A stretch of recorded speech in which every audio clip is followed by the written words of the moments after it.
Today we are being slightly nostalgic, but not really, because I speak to her every week or so, and we've got as our special guest on today Susannah Constantine, and we just don't even know if she's going to get on, because I called her up just now and I said, Susanna, do you remember what to do? And she said, whoa.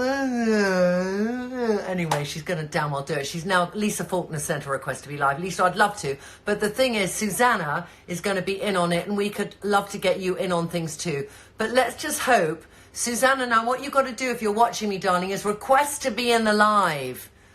Nisha, can you see her on yet? I can't. I know, the poor. There she is. Oh my God, she is. I'm just about to give her shit. She's actually doing it. She's actually doing it. And any second now, we'll see that mutt.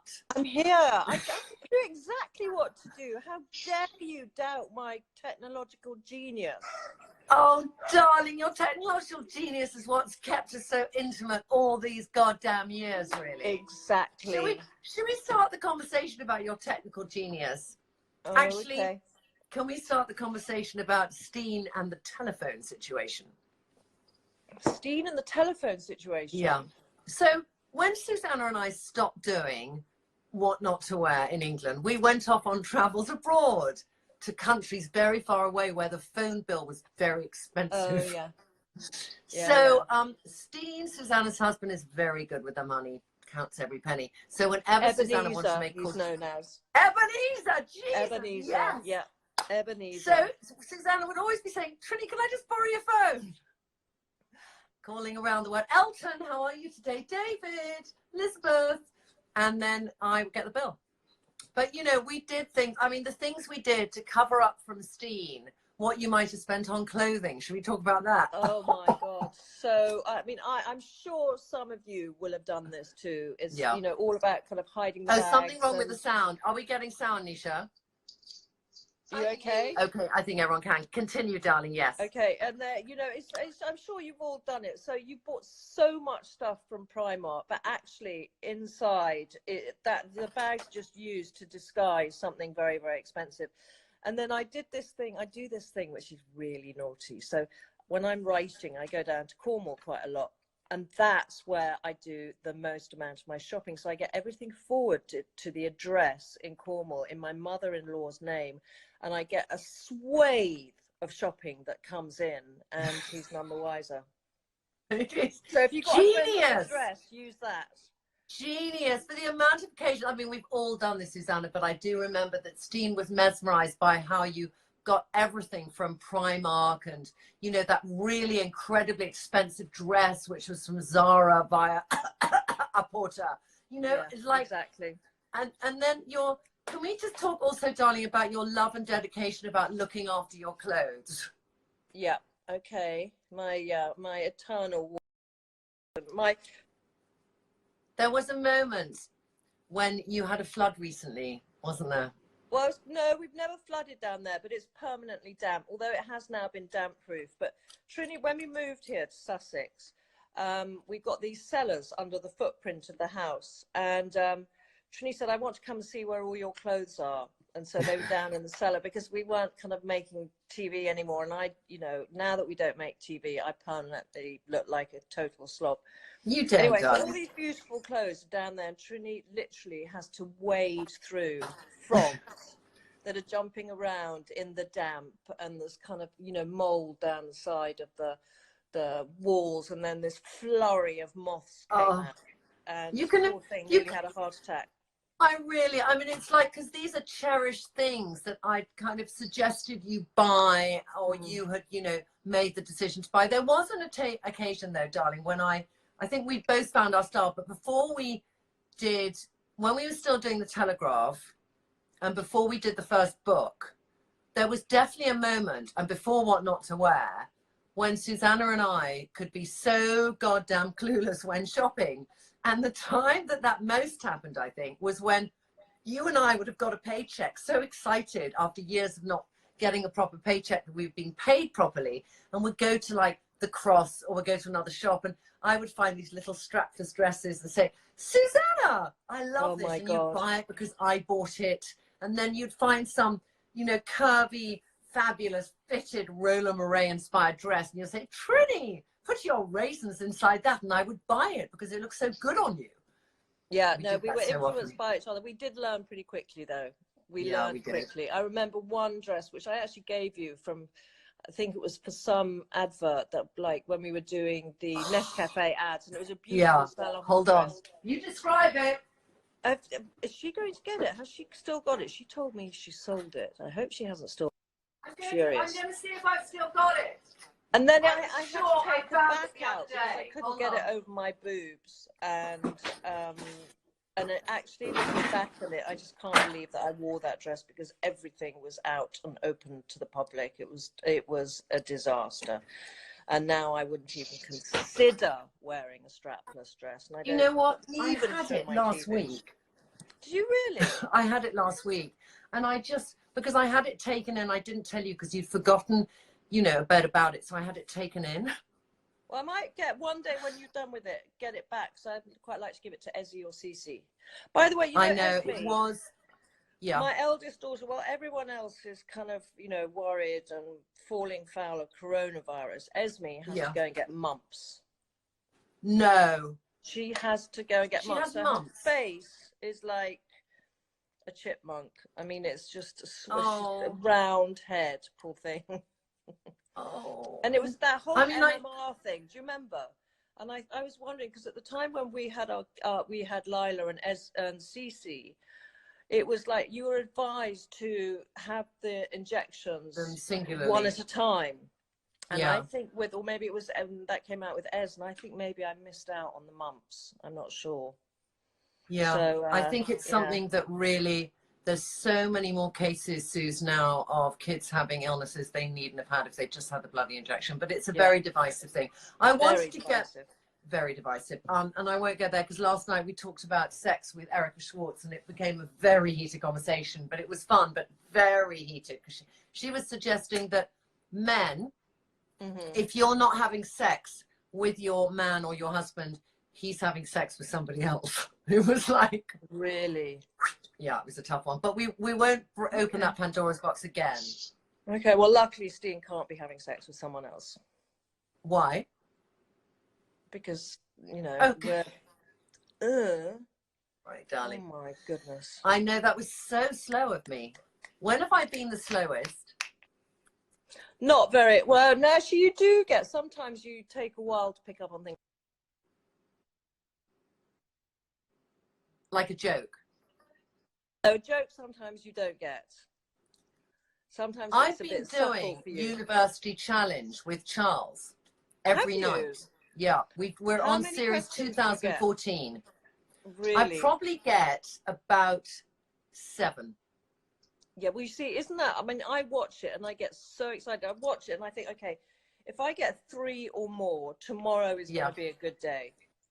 Okay. So I love that program. I think it's so fantastic. So, I mean, I've learned, but it's like I'm really into now. If I have to think of all the things, Suze, that I could do. Oh, you know what I trailed you as? So can we just go into the trail as? Because I did trail you today and I said, if anyone feels inspired to write a book, you're going to give us some inspiration around it. Because I know that you had the idea for After the Snow for a long time. I know even when we were... That was the whole point.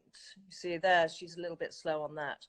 No, but when we were in Israel filming... Yeah, I was writing it, but before that, I didn't have the idea. It took me... I thought I had no imagination. But I always thought that was a long time ago.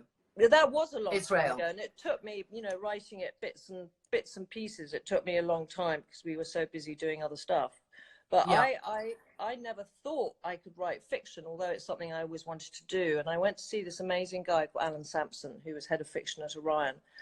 And he told me, he said, the way to... So he said, you know, what are you thinking? I went, I don't know. And he said, well, have you got any ideas? No. And then I started telling him about my childhood. And there was one moment in my childhood that I described to him. And he said, how are you feeling at that time? Yeah. So... he said, okay, well, go. And I said, pretty traumatized. And he said, okay, go. And look, this little moment when I had to cross a drawing room in front of this terrible woman from one side to the other would take about 30 seconds. And he said, okay, go and write 3,000 words about those 30 seconds. And that was it. And I think what it is, if you are thinking, you know, now is a good time to start writing, that it's all about emotional memory. I think if you can think up something that brings up a lot of emotion, whether it's good or bad, that's a very good starting point. And then characters, you're building the characters, you know, think of some good character, one protagonist. Yeah. And slowly.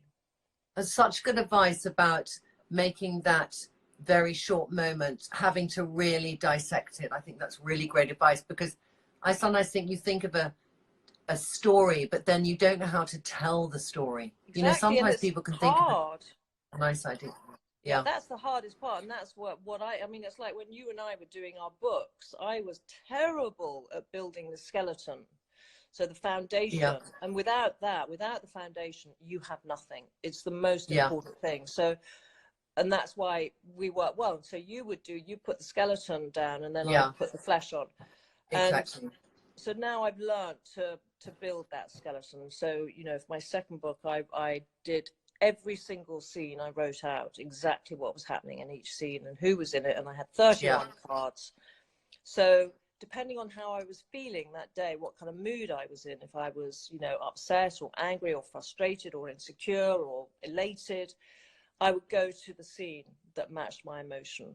That's such a good idea. Really easy to write, or easier. You are really giving tips. Can I just say on a very trivial note, darling, can I just fake your bag as well? Your screen is blurry. It could be you intentionally put some Vaseline on the lens. Hang on. To make yourself soft. I don't know why that is. And it could otherwise be that you've got a bad Wi-Fi. But can you wipe the front of your telephone, my darling? Okay, hang on. I don't think it is, to be honest. I think it might be bad Wi-Fi. Should we get a house, Suze? Whilst we're here, can you give us a house tour, or will we get really bad signal? You will get bad signal, but you can see that's my kitchen. Can you see that? People like to get nosy around houses. Let's go round your kitchen in detail, because I think that's really nice. People love the nosiness. Okay, this is the view. Okay. Yeah.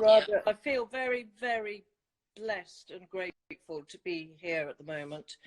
And then this is where all the action, look, that's me pretending to work, but actually I'm watching a thing called Valhalla Murders, which is such a good program. Okay. And then our Mother's Day card from Cece Bertelson. Yeah. And look, there's Joe with Johnny. Well, let's see. It's Johnny's birthday today, Susanna. Oh, darling, look what I found. That's let me see. This is. Can you see that? You can. Everyone, you can tap once, and the comments will go. Can you put it up, Susanna? Put it up so I can see it. Like you've got to put your phone. Can you just switch your phone around so that you can actually see what you're filming? Oh, okay. Is that better? Well, I see you now. I don't know. But you just press the tap. Yes. Okay, so that is look. There's Joe on Johnny's knee driving. That's Lila's dad. With I remember, so sweet, darling. There he is. So sweet. And there's that's my dad. Any pictures of me there? Here, I was given that finger puppet by this friend of mine, and it says she made it, and it looks like me. I don't know if you can see it. And it says I fingered Suze on it, which I love. That is so you. I mean, and then here, a little religious ornament. Oh, Susanna, I remember when you got that. Yeah, love it. Yeah. And then what else? Any more sentimental wedding shit? Day. Oh, let's see the wedding day. Let's see. Do it so they can see it properly. You're going in, and then they're just kind of, this is like that Lloyd Grossman Through the Keyhole. Whose wedding was that? Yeah. So that's me and my beloved. Yeah. And then here, so we're going through.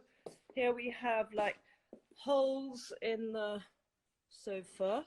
Well, that's all right. That's a lovely old little thing. Yeah. And then that I got for Steen. We call each other Smell.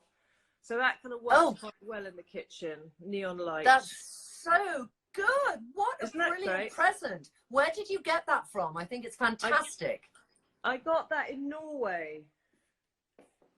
When we were there together? No, or when you went again? Sent. And look, here are all the puzzles. We're doing puzzles. We just finished one, so we're starting a new one. Chess, Kitchen's a bit untidy, but that's okay. And then, oh, Kitty Arden. You know Kitty Arden? She does the most amazing puzzles, and I've ordered a load. Do you have her puzzle there? Because she said, can I send you one? And I love her puzzle. She did one for me of Lila with all those special things in it. Darling, we're losing you.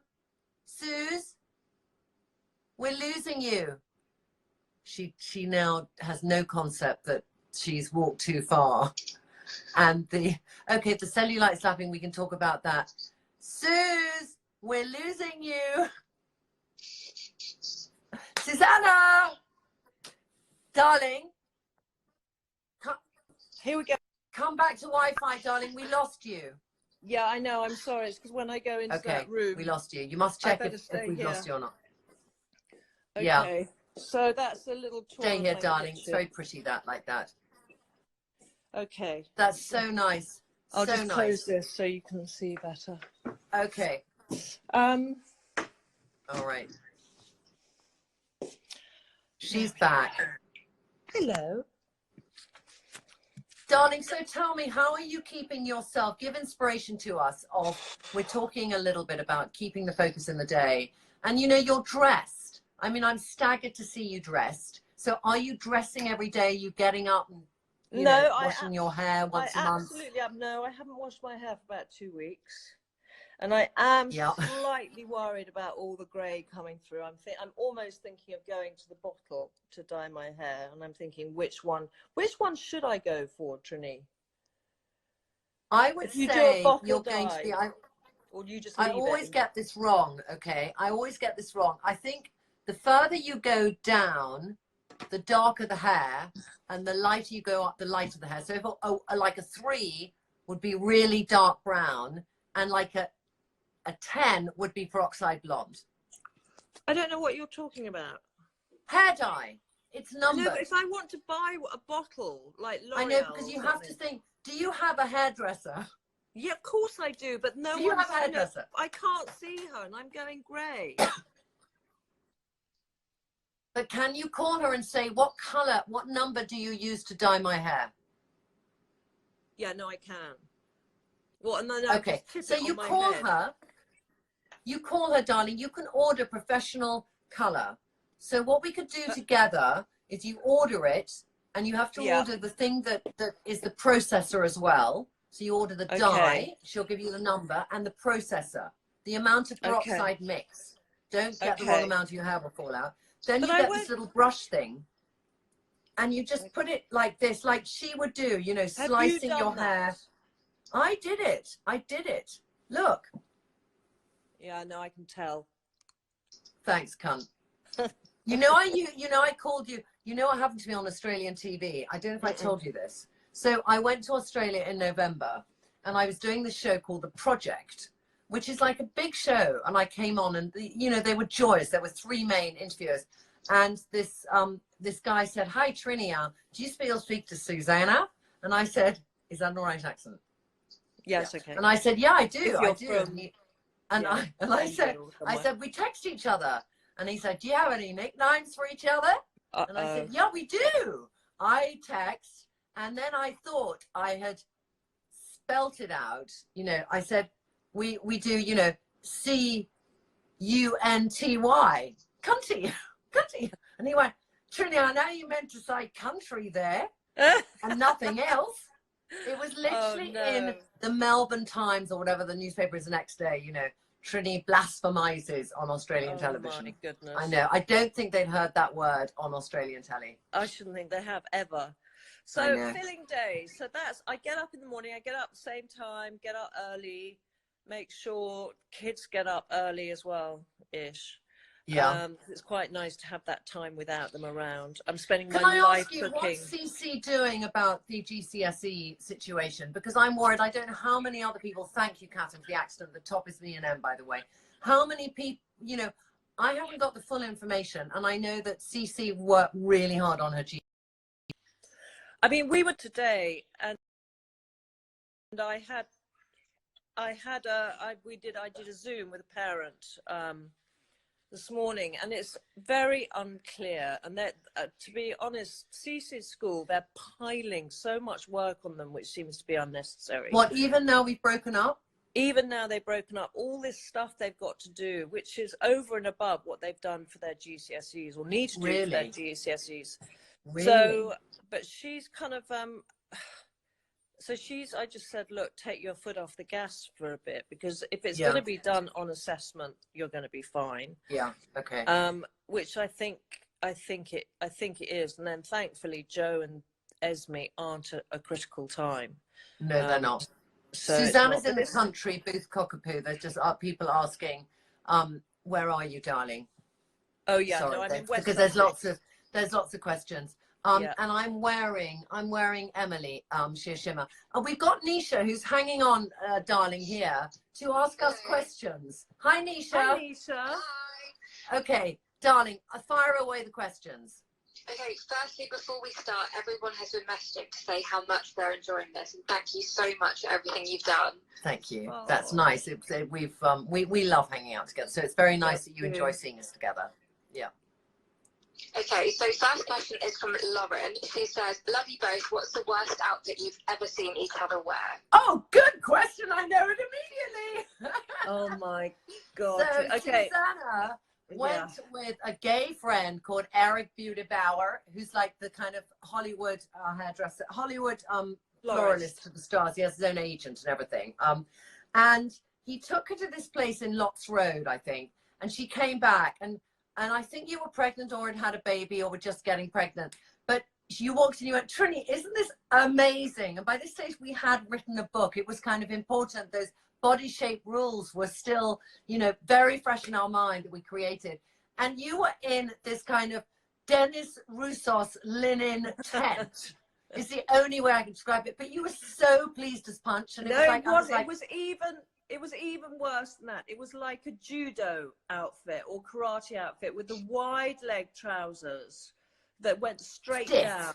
Yeah. And then this really baggy, stiff linen top. And so if I'd had a baby, I looked like I was still 9 months pregnant. And that was, I agree with that. Yeah, I agree. And I think probably your worst, it was when harem pants came in and you decided that you were going to wear this kind of harem panted jumpsuit we were in Australia, and it was in this kind of silk jersey, and it was very, very hot. Not only was it hideous, and it was dark, sort of grey, like a dove grey, like grey blue. You started sweating, and all the kind of the lines of sweat were filtering through. You're such good. What is it when you in your stories when you pad things out? What is it called when you pad things out? Exaggerate.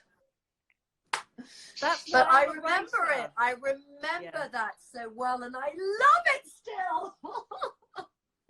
Anyway, next question, Nisha. We're going to have to see if we can find some pictures of these outfits. I know. I think we'll have to. I think I could find. I don't think we could find the judo outfit, but I think I recently saw the other one. Yeah. Okay. Next question. Would you rather be underdressed or overdressed for an event? Susanna? 100% underdressed. I don't like 100% overdressed. But I think that's insecurity. I don't know if any of you ladies feel that. I think it comes from insecurity, because I don't want to try too hard and then be told I look like shit, because I just want to not look terrible, but I'd rather be understated, and I think that's why it's insecurity. But then insecurity can go the other way, and you can overdress. Yeah, I mean, I overdress because I feel that it's a protection against my shyness I feel in a big room when I don't know how to talk to people. And it offered me that protection. And I think especially earlier on, I was quite shy, and it came across maybe as that sort of coldness, but clothes gave me that protection. Yeah. No, I was less shy, and so I never kind of needed that so much. Exactly. Yeah, it's true. It's very Next true. question, Nisha. Oh, we didn't actually hear what Trinny's worst outfit was, Susanna. Oh, she did say. She's talked about that sleeveless jumpsuit. The harem panted jumpsuit. Yeah. Why did you think she described it really well, Nisha, and that was a good one? No, people in the comments want to hear more about it. Oh, it was like, I loved it because it was sleeveless, but it was that thing when something is, when something is harem-like, your crutch is literally here. So because I've got a long body anyway, the torso literally went from here to my knee, and I was carrying at the back. You know how you don't look at the back, and Susanna was probably going, oh my God. And I was like carrying 3 dirty, wet nappies impregnated with pee. That's probably how it looks. Exactly. Yeah. Okay. Next, Nisha. How did you meet? We met at a dinner, and of my ex-boyfriend, who now ex-boyfriend, who's getting divorced. Divorced. I know. But anyway, and we met there, and it was like, you know, two bitches on leashes meeting each other, and we didn't like each other at all, because I looked at her and I thought Eurotrash, and she looked at me and thought English snob. But then we found the love. Yeah, we did. We found the love. But it was, I remember that well. And then I remember after that, a very good mutual friend, Victoria, said, look, you two keep whinging at me, which she was like a really good friend of both of us, but she was in the middle, whinging to me that you don't like what you're both doing. I think you should chat. And I remember we met in Davis Street at that little coffee shop. I remember it so well. Yeah. And I was talking to you, and I was talking to you about, you know, I love to find fashion that I could get straight away. And I hated the way that Warehouse would put something in Vogue and it was never made. And then we chatted about different things, but then you called me up and you went, look, can I take that idea, Trinny? And I went, no, you fucking can't. We could do it together. And then from that, we kind of created the column, and then you met, you were already writing at the Telegraph for Eric, and he then moved from I had lunch. This is this wonderful man called Eric Bailey, who was one of our favorite bosses, wasn't he? Ever. Yeah. He was motoring editor, and then he went on to be editor of the weekend section, the section that Trinny and I wrote for. And I had lunch with him the other day. He then became editor of the Mail on Sunday, and I had lunch with him about 3 weeks ago. He's just such a lovely man. So nice, Hi, darling. Eric. Oh yeah, send him my love if you. I will. Text him again. Yeah. Okay, Nisha, next one. Lots of people asking about jeans. What are your basic jean styles to have? How many jeans is too many? Jeans. Okay, jeans is a good one for you and I to discuss, because we treat them differently. So do you want to start? Okay, you used to love those. I probably have 15 pairs of jeans. Do you really? Yeah, and I love, because I living in the countryside, I live in them. Yeah. So earlier on today, I've changed out of them because I went for a run, but I was in a pair of Gap mid-rise flare jeans. You love that Gap jean. You've bought that so many years. Still got it, can still fit into it, which makes me so happy.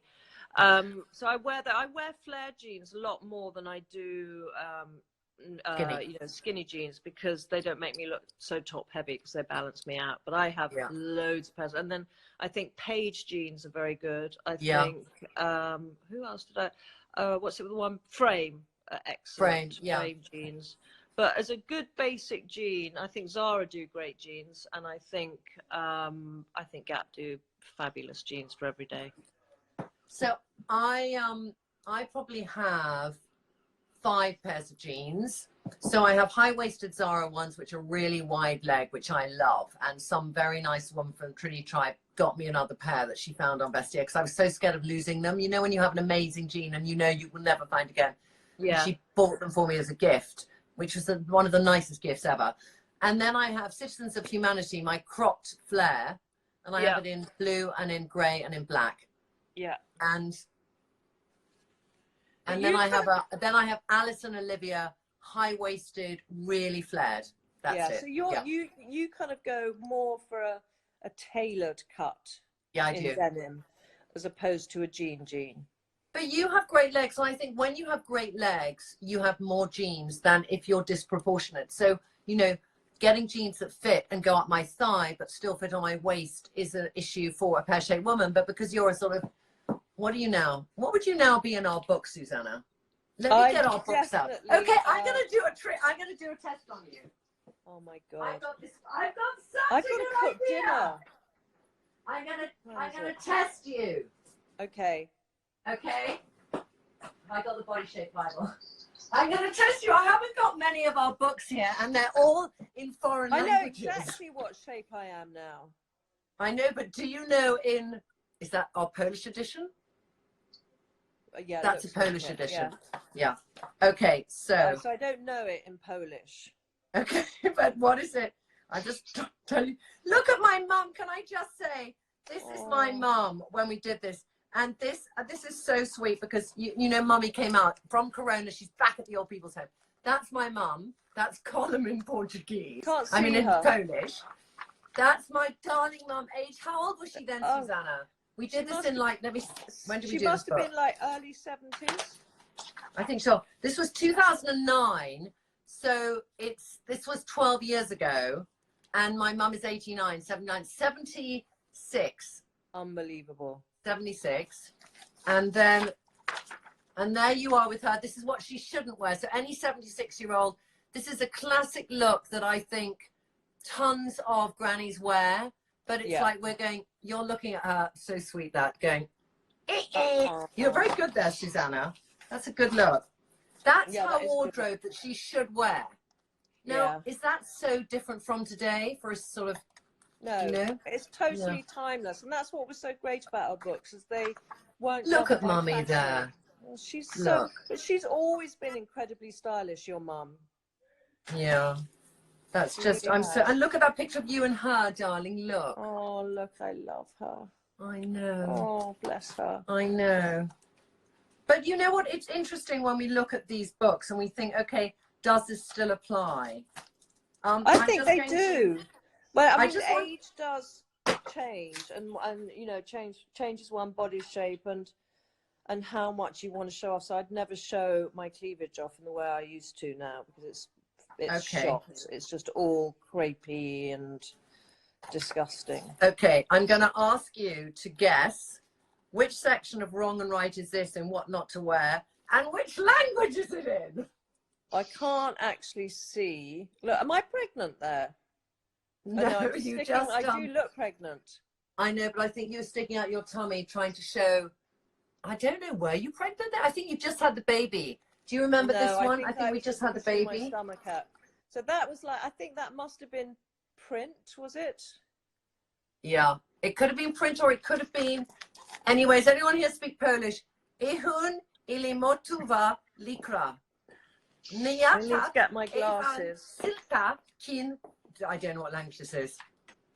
I don't know what language this is. Please tell me. And now, can I ask your tribe to do something for me? Because with my podcast, my wardrobe malfunction. Yes, can we talk about that? It's very good. Can I just give a quick little? Susanna has a podcast, My Wardrobe Malfunction. It's fantastic, and you can go and listen to it via Instagram. Hi. But it's also on iTunes, and she's had amazing guests. Kristen Scott Thomas. She's had. I mean, you listen. You've had really good people. Me. You've had. No Rogers. Can you get Cece? Huh?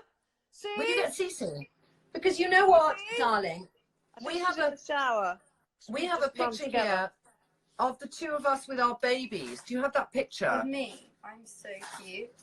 Look, we made this out to our kids, so we must have had them when we wrote that one. Let's see. Look, Lila, you're mentioned in a book. Zach, Joe, Esme, Cece, and Lila. Why am I last? Because you were the youngest. It shows that anal wardrobe. Because you're the least important, Lila. Obviously, is your hair pink? Yeah, but it's washed out loads. Yeah, it's been that kind of day. Anisha, we're getting off track. Should we do a couple more questions? Can I just quickly say, any of you? Oh, wait. One second, Anisha. We're going to talk about. Will you send in your wardrobe malfunctions to at mywardmal or help at mywardmal.com, and then I will call you up and we'll talk about wardrobe malfunctions. Okay, so I'm going to translate that into technology for you.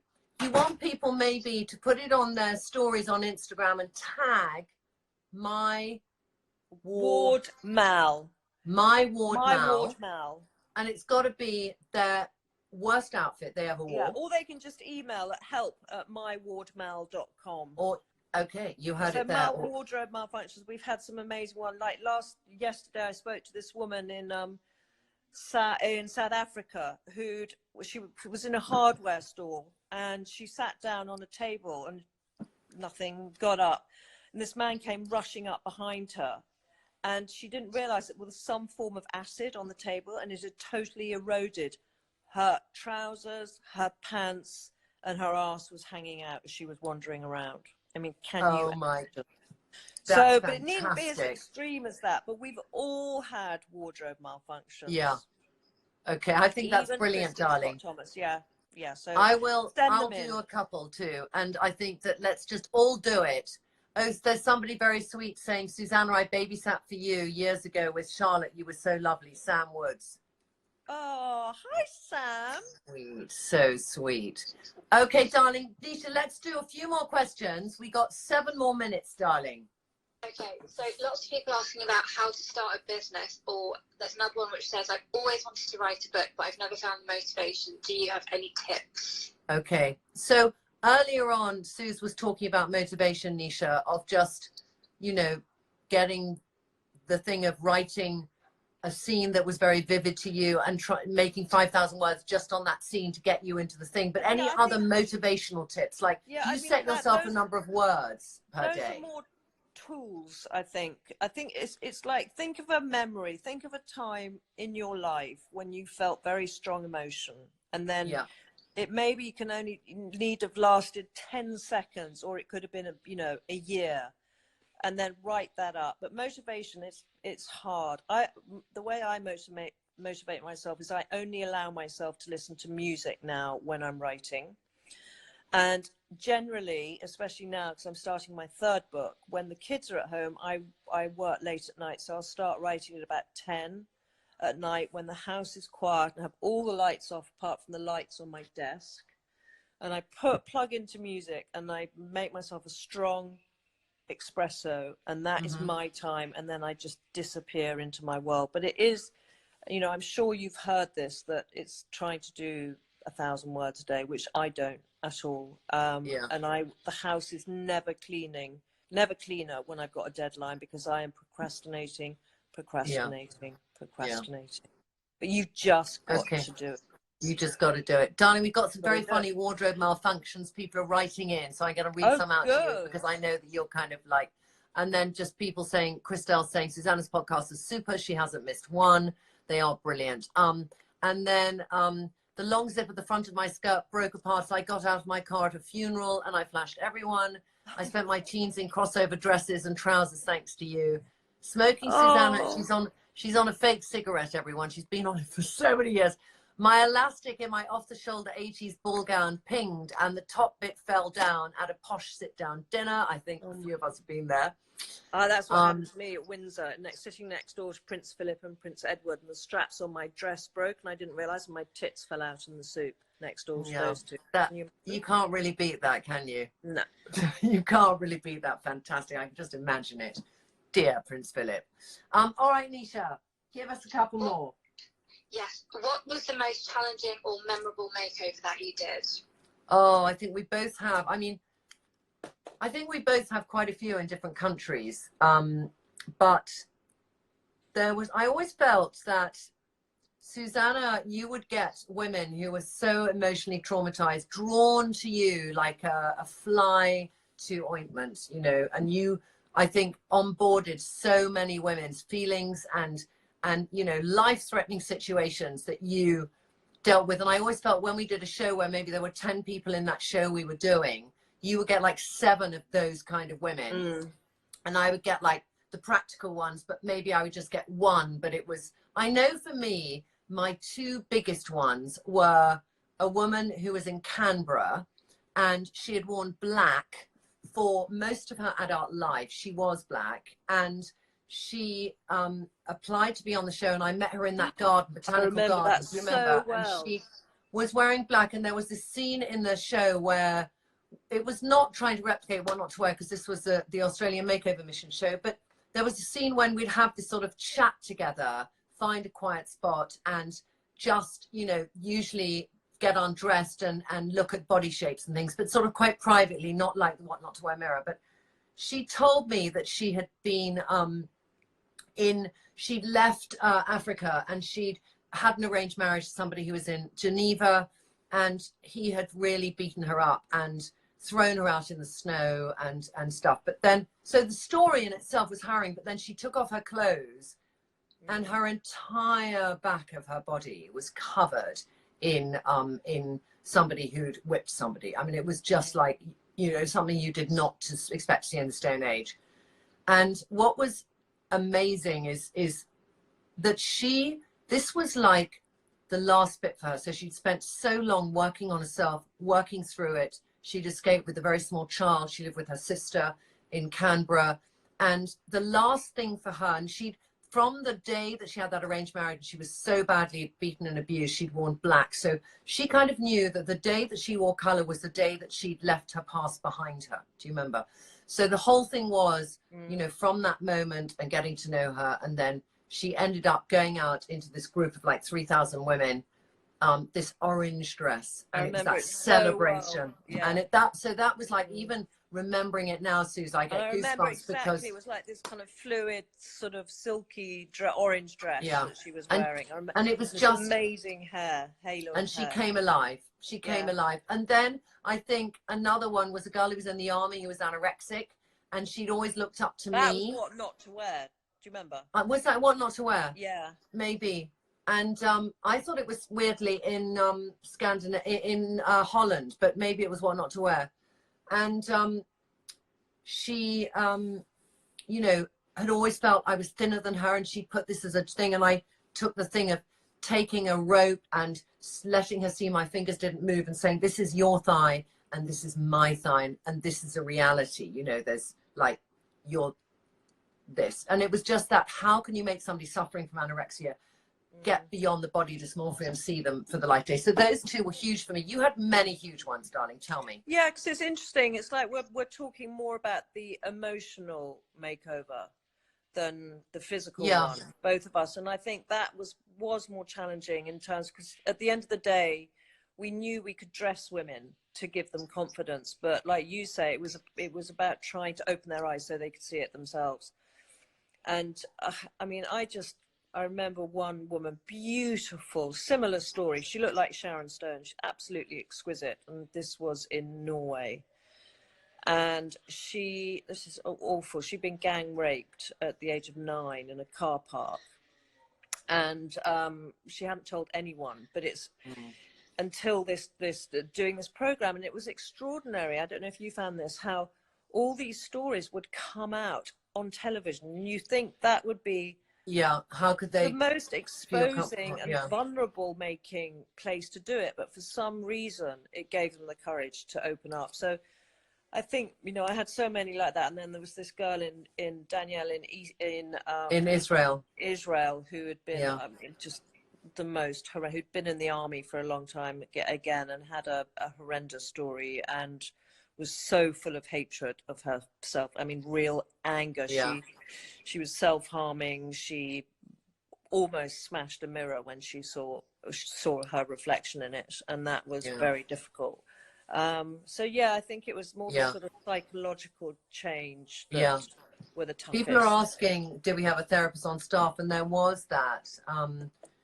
You know, there was definitely support there, but I think that when you had somebody who came on the show who was in the right place, you know, they were ready.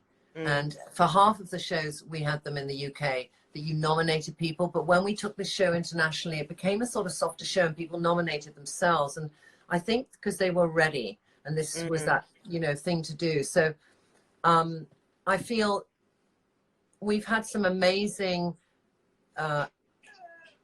experiences as Susanna, to be a listening ear to somebody, and they could then have had all the therapy they wanted, but it was that moment they needed for them that was slightly their breakthrough. So we always had very supportive production teams and really professional in dealing with things that might suddenly come out. And once or twice, very, very occasionally, I can think maybe, darling, only 2 or 3 times, when we had somebody and we felt they weren't actually well enough mentally to do the show. And we kind of then said to the producers, we don't think we should proceed because there's some underlying issues here which need to be dealt with professionally. But that didn't, you know, that happened a little bit. But I think that, you know, when I remember, darling, always when people early on with what not to wear, and people would say, oh, well, how can you be therapists? And I think you and I both had therapy, but I'm just saying, you know, we know about therapy. I'm sorry to say that, but you know, you say. But I think that sometimes it's the experience. And I think in our career, we made over maybe 5,000 women. We always pluck that number out, but actually if you add it all up, it probably is. And when you continue to hear stories that women tell you, you begin to see patterns and you begin to understand some things. And I just think it was that experience of continuously hearing women's stories that allowed us that empathy and that knowledge. And that was our training. I mean, you know, that was what happened. And I think you bring that now, I bring that now into my life today in some ways. And I know that you bring it into yours through your writing, through your empathy of how you speak to people on your podcast. It comes out. It was the most incredible experience we had, darling. You know, It was. really We were so blessed. was. Yeah. Yeah. Last question, Nisha. Okay, thank you for sharing those stories with us. Everybody's really appreciating it in the comments. There's one question here. What is the secret to making a friendship last? After all these years, do you not fight? Never. It's interesting that. I think that we've been through life-changing things together. And life-changing things to me are births and deaths. You know, those are life-changing things. And Births, deaths, and I think marriages for you. Births, deaths, and marriages, we've been through it all. And I think when you have that relationship, and how it's different perhaps from relationship with a sister, is there is an element of respect for one another. And there's moments when probably we were so overworked that we would be like with each other, you know, but then I don't think we ever went to bed without trying to resolve something. Yeah, I think you and I. So I think because we've shared so much for 15 years, and we always say this, we were like a married couple. We shared so much, and you know, we had a high-flying career, and then we lost that, then we restarted, and then we've been through so many ups and downs, and yet we always had each other, and we both of us knew that we had the other one to rely on. And thank God, because I don't know where I'd be if, you know, having gone through all those kind of highs and lows, I don't think I could have withstood that without you. Yeah, I don't think I would have done without you either, darling. I love you. I love you too, darling. It's been such a privilege, and I'm so grateful that you asked me. Thank you so much. It was such a joy, and I think we've got to think of some things and do one every 2 weeks on something quite funny. I love that. Yeah. All right. Okay, well, so let's just doing puzzles. Okay, puzzles. In fact, I texted Kitty Arden saying I'd love that puzzle, and she never got back to me, so I'm gonna get on her now. She's amazing. But darling, I'm getting a tapestry from her too. I'm starting tapping, whatever you call it. Fantastic. All right, my love. You can switch off now, and I'll just say goodbye to people and talk behind your back. Biggest kiss. Bye. Okay. Bye, everyone. Bye, darling. Switch off. Oh, there we go. You just switch off your phone. You get there. Okay, leave. Leave? Great. All right. I'm just dying. That was just so fabulous. I love talking to Susanna, and we speak to each other quite often, and we know each other so well. And there's something, you know, when we were both working incredibly hard, we didn't have that much time to keep up with all our other friends. So in my entire life, when I was in my 20s, I had a good friend.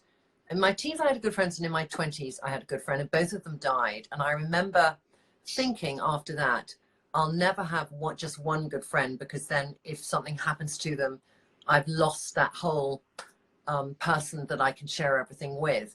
And then by the evolution of Susanna and I working together, Susanna became that. She's consistent and she's there. And so I'm incredibly grateful that I have that in my life today. So thank you very much, everybody, for watching. And please listen to Susanna's fantastic podcast, My Wardrobe Malfunction. Bye-bye.